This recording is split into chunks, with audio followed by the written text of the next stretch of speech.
आप अगर सत्संग में जा रहे हो, आप भजन कीर्तन में जा रहे हो, आप ईश्वर की पूजा कर रहे हो, आप कोई गुरु नाम लिया है आपने आपने आजकल ये कन्हैया जी को, कान्हा जी को लाते हैं लोग, उनकी सेवा भाव करते हैं कि ये दिखाने के लिए कि हम भगवान में विश्वास रखते हैं, अध्यात्म से जुड़ रहे हैं, ये सब कर रहे हैं। तो आप एक बात नोटिस करना, मैंने तो किया, ये जितने भी लगभग हमारे आस पड़ोस में जो चाची ताइयाँ हैं, आंटियाँ हैं, जो भी हैं, ये जितने भी जा रहे हैं ना सत्संगों में,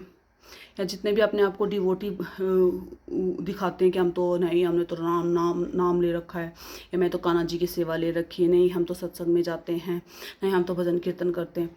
ये ही लोग अंदर से इतने सड़े हुए मिलते हैं, किसी दूसरे को देख के खुशी नहीं हो रहे होते हैं।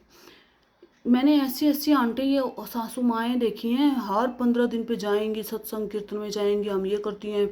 पूजा पाठ करेंगी, मंदिरों में जाएंगी, और अपनी ही बहू को देखकर खुश नहीं है, अपने ही पोते पोतियों को देखकर खुश नहीं है, अपने ही घर का माहौल ख़राब कर रखा है, अपने ही बहू बेटों को टॉर्चर कर रहे हैं, अपने ही पोता पोतियों को टॉर्चर कर रहे हैं, उनसे घिन आती है, उनको नफरत होती है, उनसे लड़ाई झगड़ा करेंगे और कह रहे हैं। तो मुझे समझ में नहीं आता कि ईश्वर का संग ऐसा तो नहीं हो सकता। ईश्वर तो करुणा से भरे पड़े हैं, सहन शक्ति है उसमें, वो प्रेम से भरे पड़े हैं, आनंद से भरे पड़े हैं। ईश्वर तो एक बन जाते, धर्म की स्थापना करते, कभी अन्याय नहीं करते हैं।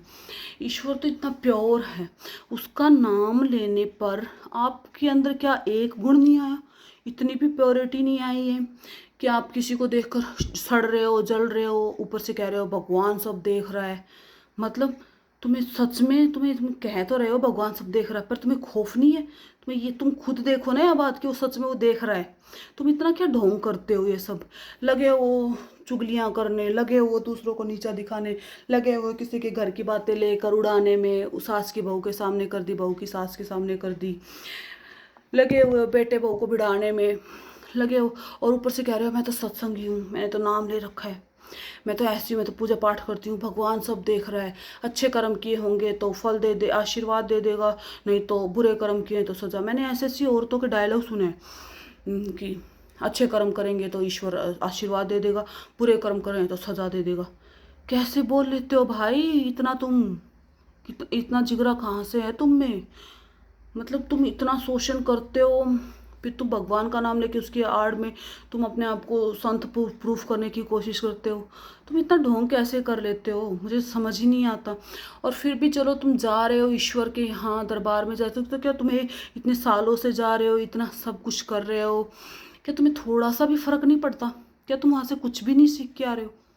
कि तुम्हारी इतनी मलिन है, इतनी काली आत्मा है, इतनी गंदगी है कि वो वहाँ सत्संग में जाके भी वो नहीं पिघल रही है? इतने पत्थर हो गए हो तुम, इतने राक्षस प्रवृत्ति के हो रखे हो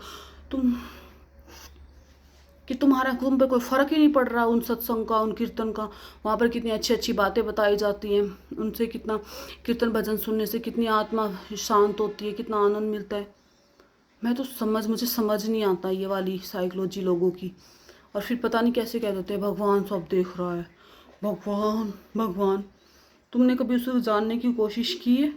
या फिर बस यही चल रहा है तुम्हारा ढोंग? पता नहीं, मैं तो हैरान हो जाती हूँ भगवान, इनको देख देख के सोचती हूँ कि ठीक है, मैं तो अपने घर में ही भजन सुन लेती हूँ ना। मैं तो ये कहती, मुझे नाम ले रखा है मैंने ना, हम तो एक्सेप्ट भी कर लेते हैं भाई, हम में गुस्सा है तो गुस्सा है, हम में कुछ कमियां हैं तो कमियां हैं भाई, हम उन पे काम भी कर रहे हैं, डर रहे हैं ईश्वर से, अपने कमियों को जानकर वही उन पर काम भी कर रहे हैं और झुक कर चल रहे हैं